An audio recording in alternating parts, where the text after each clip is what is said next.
Hello बच्चों, बेटा मैंने आपको प्रॉमिस किया था कि हम मीन का वीडियो बना के डालेंगे।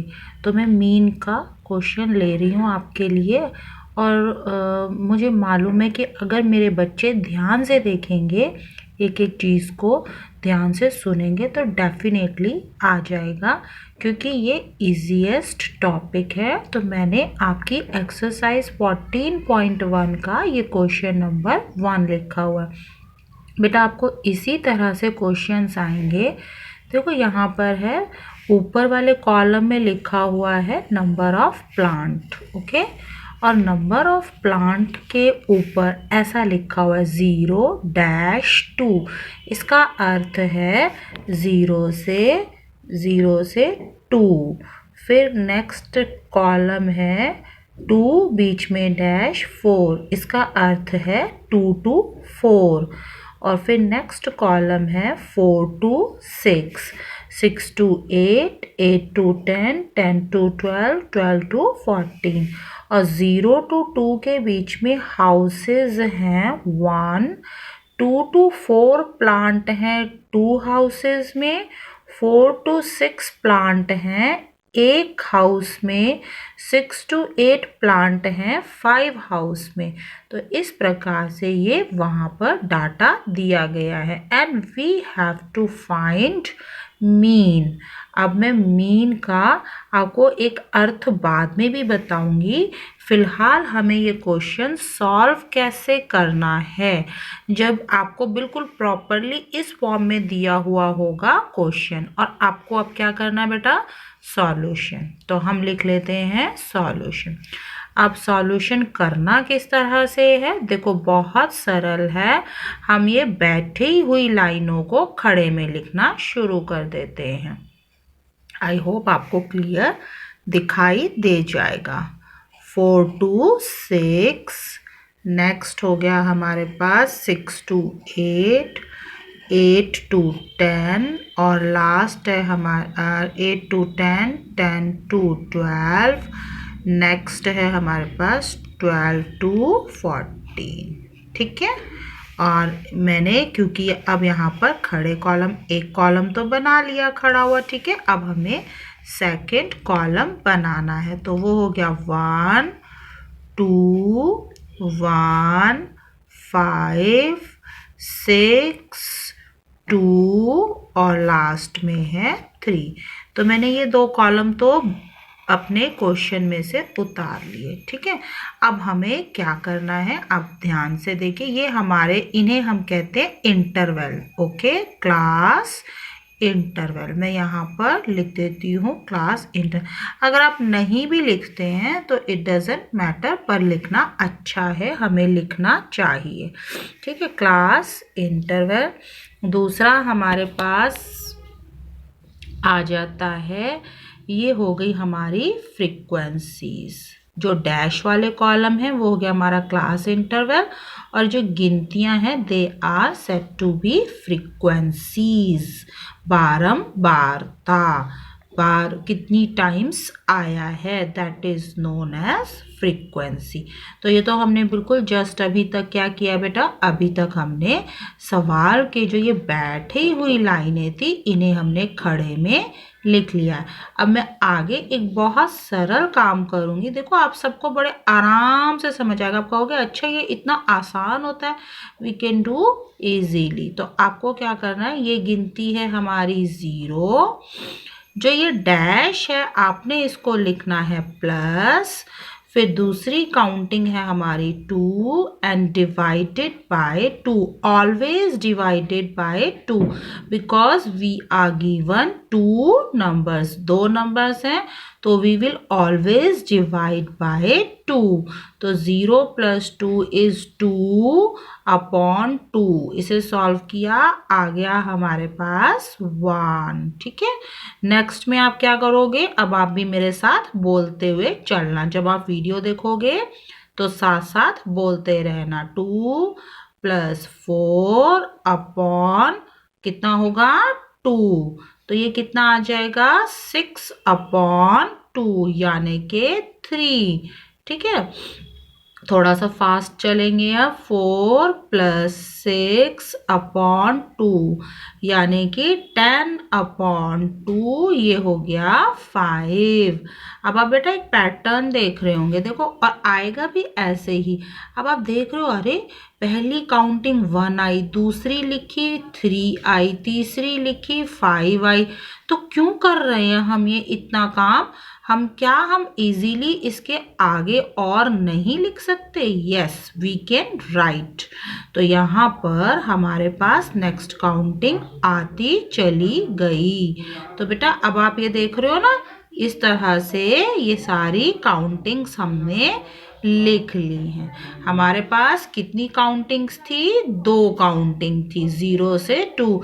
तो अब हम 0 को लेते आगे या 2 को, इसलिए हमने क्या किया, उनके बीच वाली गिनतियों को ले लिया। और हम आगे सभी क्वेश्चंस में ऐसा ही करेंगे कि जो भी यहाँ पर दिक्कत क्या होती थी हमें कि यहाँ पर 2 काउंटिंग थी, तो उसकी वजह से हमने जो है वो एक सिंगल काउंटिंग उनके बीच की डाल ली। अब हम इसे भूल जाएंगे, इसे भूल गए हम, ये है ही नहीं, ये हमारे लिए अब एग्जिस्ट नहीं करता, अब ये हमारे काम का नहीं रहा। अब हमारे काम का कौन कौन से कॉलम है? कॉलम नंबर 2 और जो कॉलम नंबर 3 में जो हमने ये काउंटिंग्स नई लिखी हैं। अब हम क्या करते जाएंगे, बारी बारी से मल्टीप्लाई करते जाएंगे। ठीक है, प्लस तो हो गया है यहाँ पर। अब हमें कॉलम नंबर 2 और कॉलम नंबर 3 में जो आए हैं उन्हें आपस में मल्टीप्लाई करके लिखते जाना है। जो भी आएगा मल्टीप्लाई करके, 2 और 3, it means 2 multiply 3 that is equal to 6। 1 multiply 5 that is equal to 5। Fourth में हो जाएगा 5 मल्टीप्लाई 7 35। फोर्थ हो जाएगा 6 multiply 9 54।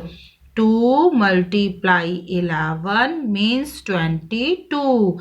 3 multiply 13 that is equal to 39। अब आप कहोगे कि हमारे पास ये कॉलम्स आ गए हैं।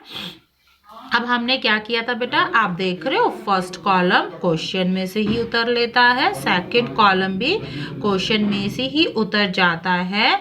We have to make column number 3 by adding the numbers given in column number 1 और उन्हें बाद में 2 से डिवाइड कर देना है। तो इस तरह से कॉलम नंबर 3 आ जाएगा। फोर्थ कैसे आया है, सेकंड और थर्ड को मल्टीप्लाई करके। तो हम यहाँ पर लिख सकते हैं FI इंटू XI। इस कॉलम के ऊपर हेडिंग ये डाल सकते हैं कि ये FI और XI को मल्टीप्लाई करके आया है। अब we have to add, last step हो गया, जो हमने मल्टीप्लाई किया है उन्हें हम ऐड करेंगे।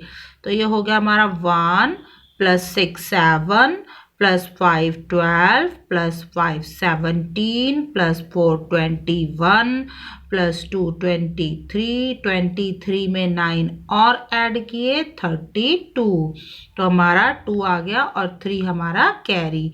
तो 3 + 3 6 + 5 11 + 2 13 + 3 16। ओके, ये हमने कॉलम कर दिया।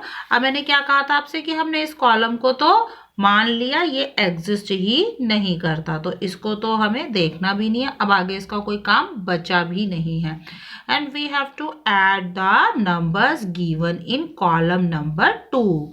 तो ये हो जाएंगे हमारे 1 + 2 3 4 4 में 5 और ऐड किए 9 + 6 15 + 2 17 + 3 20। और जो अच्छे बच्चे हैं वो मेरे साथ ज़रूर ऐड कर रहे होंगे। इनके आगे हम लिखेंगे, देखो इसको हम कहते हैं, इस सिंबल को सिग्मा। सिग्मा का अर्थ है योग, टोटल। आप चाहे, आपको अगर ऐसा मुश्किल लगता है तो you can write total also. आप सीधा ये टोटल ही लिख देना अगर आपको फिर भी अभी भी प्रॉब्लम है। तो और यहाँ पर हम क्या लिखेंगे, ओनली यहाँ पर लिखेंगे सिग्मा एफ आई। मैं फिर बता रही हूँ, अगर आपको ये सिंबल में प्रॉब्लम है बेटा तो आप लिख सकते हैं यहाँ पर भी टोटल और यहाँ पर भी टोटल। हालांकि अगर आप इसको याद कर लेते हैं, देखिए ये है हमारा, ये ऊपर था एफ आई एक्स आई, तो आपको सिर्फ करना क्या है, आगे सिग्मा लगा देना है। ये हमारा कौन सा कॉलम था, एफ आई का, तो सिग्मा एफ आई। ठीक है, अब मैं आपको इसलिए बता रही हूँ कि अगर आप इनको याद रखते हो कि इन्हें क्या लिखना है, तो आप क्या करेंगे, यहाँ पर आप लिख देंगे मीन इक्वल टू, फॉर्मूला लिखेंगे क्योंकि we are going to calculate mean, तो sigma f i x i upon sigma f i. ये बड़ा डिजिट है, ये ऊपर आएगा डिवाइडेड बाय छोटा डिजिट, तो ये हो जाएगा हमारा 162 अपॉन 20। और इस प्रकार से आप इसको ऐसे करके देखिए, बहुत सरल है, बहुत सिंपल है, आप इसको सिंपली डिवाइड कर दीजिए। 20 की टेबल में कितने टाइम्स गया, 8 टाइम्स, तो हमारे पास क्या आ गया, ये आ जाएगा इस 8 and 2 अपॉन 20, और ये हम कैंसिल भी कर सकते हैं, तो 8 and 1 अपॉन 10, और चाहे तो आप इसको डेसिमल से भी सॉल्व कर सकते हो। ठीक है, अब आप ये देखोगे तो आपको फटाफट से आ जाएगा। अब मैं आपके लिए ना एक क्वेश्चन मैंने और लिखा हुआ है, मैं थोड़ा इसको स्पीड से, चलो थोड़ा और जल्दी करने की कोशिश करते हैं। 500 to 520, 520 से 540, फिर 540 से 560, 560 से 580, 580 से हो गए 600। लाइन ऐसी लगा दी, ये लिख दिए 12, ये लिख दिए 14, ये लिख दिए 8, ये लिख दिए 6, ये लिख दिए 10। नाउ नेक्स्ट कॉलम में हमें बेटा क्या करना बताया था मैंने, दोनों को प्लस करके डिवाइड बाय 2, तो दोनों को प्लस करो, दोनों को प्लस कर लो, अपॉन 2 कर लो, तो यू विल गेट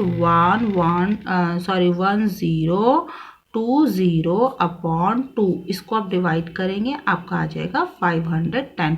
मैं एक और ट्रिक बता दूं आपको, अगर आप सीखना चाहोगे तो देखो 500, 500 और 500 बीच में कौन सी संख्या होती है, 500 और 500 ठीक बीच में, इन दोनों गिनतियों के बीच में होता है 510, तो आप वो भी लिख सकते हो अगर आपको सीधा ही आ जाता है तो।